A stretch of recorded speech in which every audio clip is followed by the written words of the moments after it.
played with defectives. Yeah. I know enough to get me in trouble.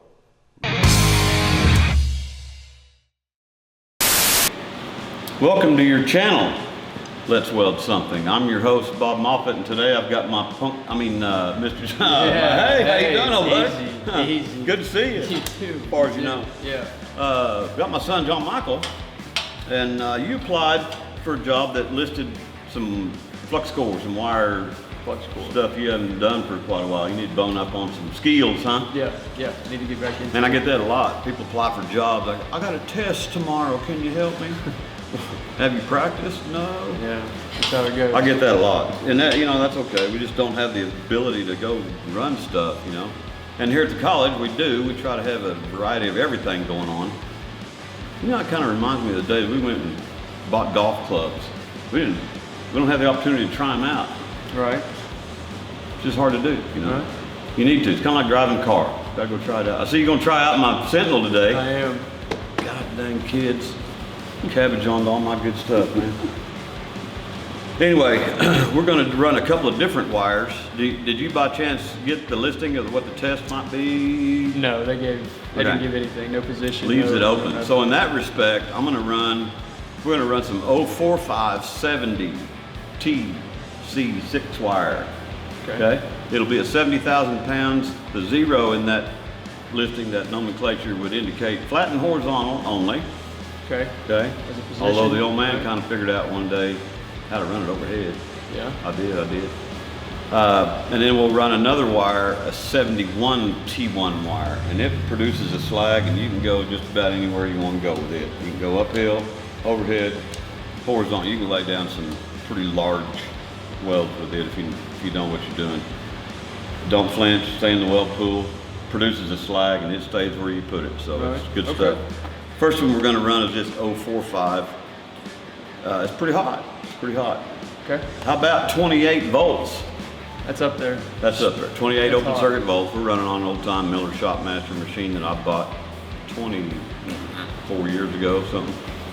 The reason I bought it and put it over here by the back door is because it runs everything.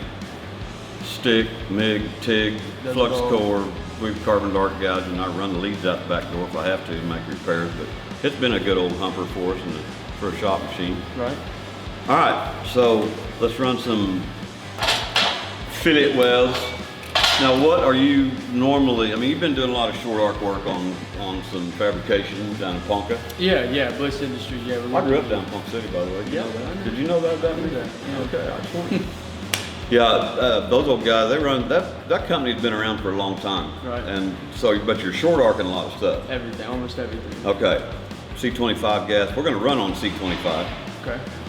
But we're gonna get it up there in the volt range where, technically this is still a globular, but it looks like spray. When we get everything correct, we get the right stick out, the end of the wire is gonna look like a needle.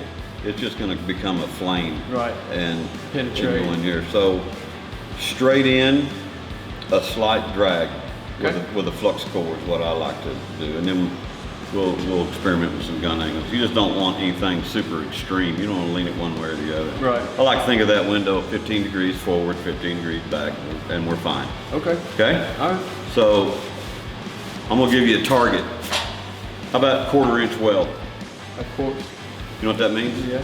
The 1/4 inch weld entire size. Yeah, 1/4 inch weld size. And I say that because a lot of people over weld. Okay. Seriously, they over weld. And it's not the 1/4 inch face, it's the leg size of 1/4 and then the shape of it. Convexity, concavity. All right. Okay. You can't produce a concave weld with this. It'd be damn difficult unless you went downhill. We don't want to do that. But just think of a 1/4 to 5/16 in your weld size. Okay. Okay?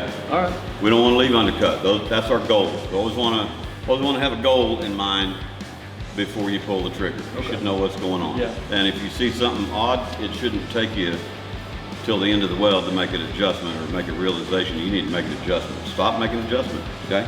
All right. Okay. All right. Let's do it.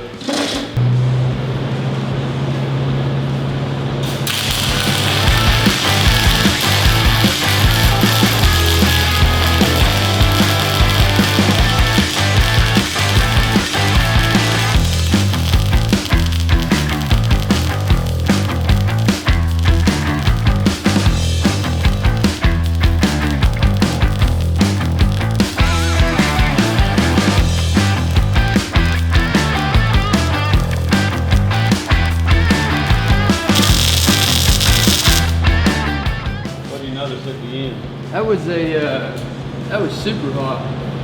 Super hot, and it wanted to go, man. That was quick. I had to move. Was it driving it in there though? Right, yeah. Yeah, Okay. night and day on them different welds right there. Now keep in mind, we don't have any arc features that we're adjusting on this weld, okay? So a couple of things I want to do here. One of them being, I want to brush that off real quick. This part of the weld right here. Yeah. Okay, I turned the wire feed speed up substantially, but it didn't act like it was going to crap out and start pecking around there, right? No, Okay. at all. It was almost, I mean, he was, if anything, more confident, you know, in the pool and the way it was running.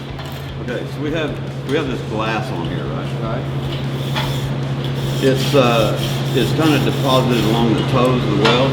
Okay. It's a little annoying, and that's about it, you know. We don't have a lot of spatter going on. We Right. like to adjust our machine, okay? That's just what educated folks do. I'm gonna do a couple of things here. I'm gonna lower your wire speed substantially, which should increase your arc. You tell me if you like it or don't, and I want you to stack the next weld in here like you're doing a 3-pass course weld. Okay.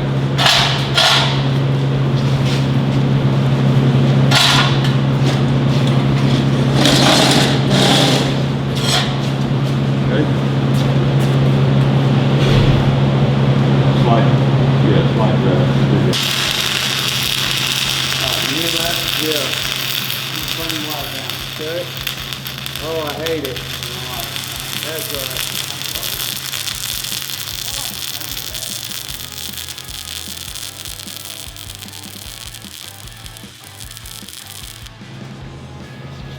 I like it when to me it just sounds tight. It's crispy. We're putting some weld down. We're welding something. All right. Yeah. Okay. So remember that as a baseline. Now there's something else I want to do here. You see that fair amount of fume and smoke coming off there, right? Yeah. And you see the amount of blast that we have? Right. Well, I'm gonna do something not too many people know. The viewers might know, and help me out here, viewers. I see you've probably been around my crescent grid a time or two here too. Also, I got it. See this hood I got on? Yeah. There's a reason I got it on. So I don't take it? So you don't take it. That's right. Better get it quick because it's freaking hot. So we've got deposits, the silicon deposits on there, black. And we had a fair amount of fume coming off of it. Can I have my stool, please? Hey, there you go. I need to let's weld something on here. Let's sit down and weld something. I want to get comfortable so you can see, okay? And I'm probably going to need you to make a wire adjustment, and I'll tell you this. It's because I put pure argon on here. Here's what I expect to see. Hardly any fume and hardly any silicon deposit. But I might need to crank that wire up. I'm not sure here. Let me pull the trigger. All right.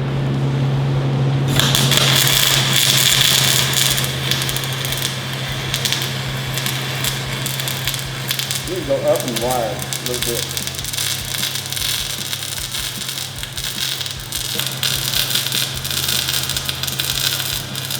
You notice a lot of fume coming off here? Very little. Very little.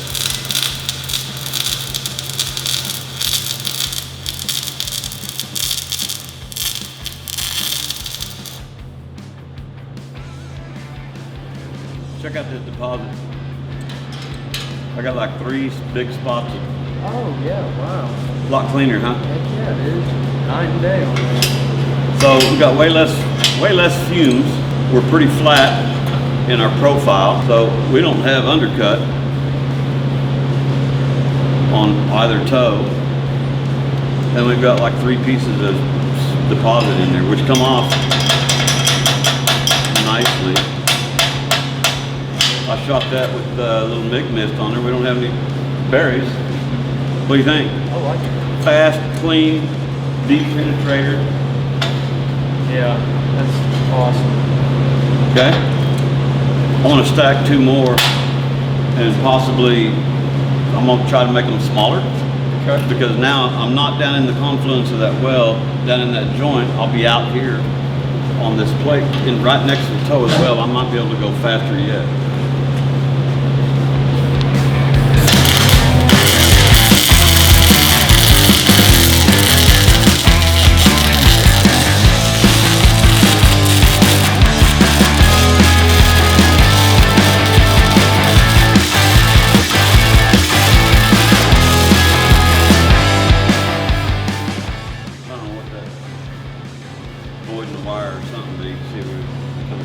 Maybe the machine doesn't go as fast as me.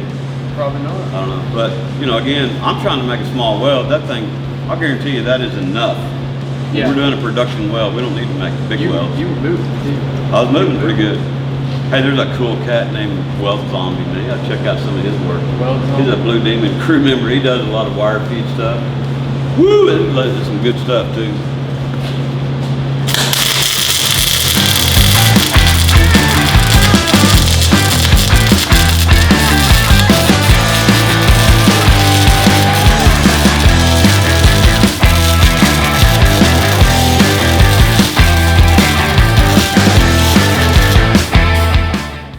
That part is superheated.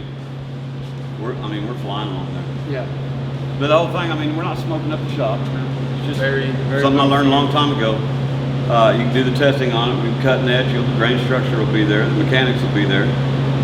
I have actually, believe it or not, I've learned how to do this upside down horizontal. Upside down horizontal. There's a gun angle and a travel speed, and when you hit it just right, your fillet weld will look just about like that profile right there. I'm gonna switch wires real quick. I'm gonna put the gas back over to C25 and I'm gonna run this other wire. I'll show you it, okay? Okay. So we did a change out here. Went back to an 035 in the drive rolls, changed the machine back to 7525. Now we have a 71T wire on here, a tubular wire. Right. This thing here is the one that produces the light slag. It's kind of notorious for the piping porosity. You know what that is? Pothole in there. Yeah, when you get your slag off of there, you think, man, that ran in there super smooth. That was great. And you knock your slag off there, and it's got a little mark like on the face of the weld, right. Random. And they're just on the surface. They're annoying. Yes, it is porosity. Inspectors don't like to see it. I don't like to see it. So you can adjust some values. This is where electrical stick out is fairly critical. Some wires are super sensitive to it, but just remember, pass the contact tip to your weld pool 5/8 to 3/4. About like that. If you maintain that, you should be able to avoid piping porosity if your wire is fresh. Hang on to those there, buddy. I'm gonna put my hot work glove back on here. I'm not one to cram my hand buck up in the weld, you know, I don't like to turn my back of my knuckle into a volcano, but I do like to have a hot shield on here. Let's see where we're at. This, you know, reflux core, dual shield, we drag a little bit.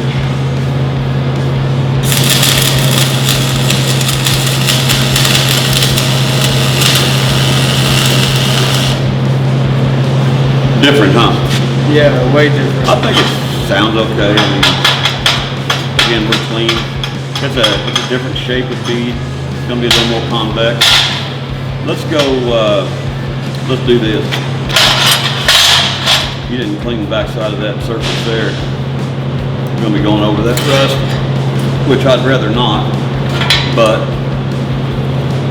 we'll tack this piece up here and roll with it, see what it does over that rust. That rust will look like that.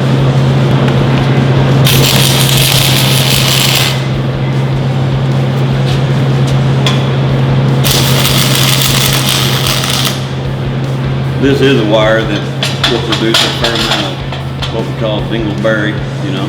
Right. I think we can get that to hold like that. Now, I'm going to put a fillet weld in here. Okay. One time. But I'm not going to have a whole lot of movement side to side. I'm just barely going to wiggle this thing. But you'll see this. I'll just stay in the pool. Okay. If you step out of it, that's when you get a strange profile. You're not going to like it. So stay in the weld pool on the leading edge. Okay. That's kind of the trick.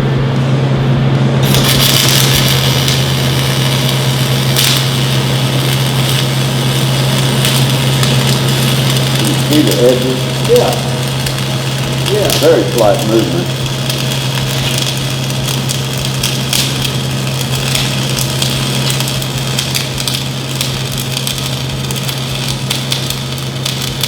From a production standpoint, you can flat pour this stuff in there and it'll do you right. That looks good. Again, we're not trying to make a huge weld. We're just trying to, weld that.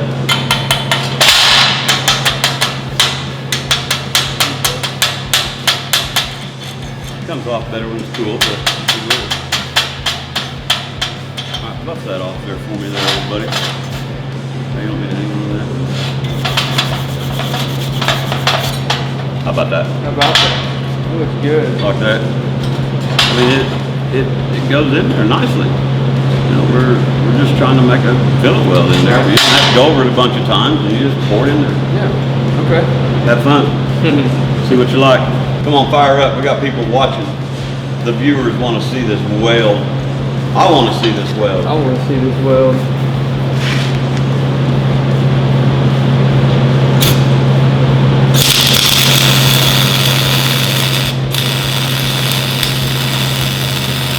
Right there you go, right on the leading edge and wiggle it back and forth. Hold the sides if you're going to move any at all. I'm gonna do a value change while you're welding. Okay. I'll go up in volts slightly.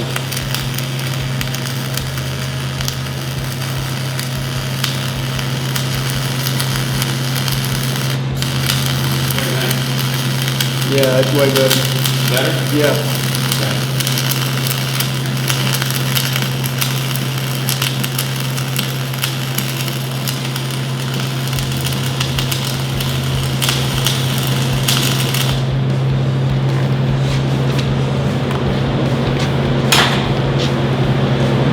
Well, I might compute that, I don't know. Let me see your plier, my plier.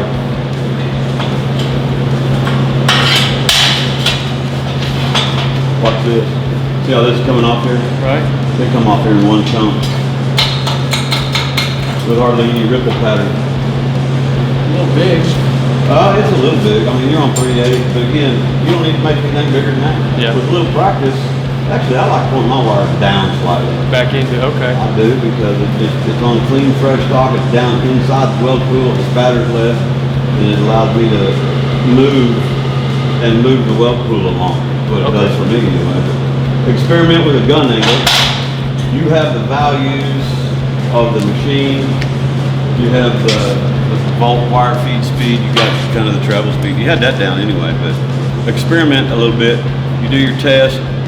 Every machine is different. Just pay attention to the characteristics of the weld pool, and then you got it, right? Of course, yeah. And if you need to come back and practice, come see the old man. $50 an hour. I mean, 50. hey, Yeah. I'm getting better. I'm telling you, you're welcome anytime. Come up here and practice up. Right. Okay. All right. I hope this helps. Little review. We went back to an 035 wire for control. I mean, it's just something common that we had around here for doing smaller parts. The production part of this, we'd run 045. I used to do a lot of it on heavy wall piping and stuff and roll out. It's a great wire. You learn a little bit. It's a little different, huh? Yeah, way different. Way different than what I do from day to day. Yeah. Day to day, you pour it in there. It'll stay where you put it if you don't flinch. Right. It's not necessarily clean. It puts out a fair amount of fume. Yeah. But as far as your adjustments, if you keep things within the right perspective with the volts, stick out, wire feed speed, it's not hard to control. Just watch the weld pool. Right. Again, we were on an old dinosaur machine over here. It doesn't have any arc features to it. You can't control the inductance or anything. Okay, yeah, but it still ran. I run it on all different types of machines, and it's not hard to dial in at all. Right. So I'm sure the viewers have experience with these types of wires, and we'd really appreciate your feedback. So if you have some good stuff going on out there, let us know, because let's weld something. That's what we're doing. So appreciate you watching. Subscribe. New stuff comes out whenever you decide to put it out, or that's up to you. Oh man, you're the man with the plan. All right, thanks for watching, folks. Please subscribe. Effective. know enough to get me in trouble.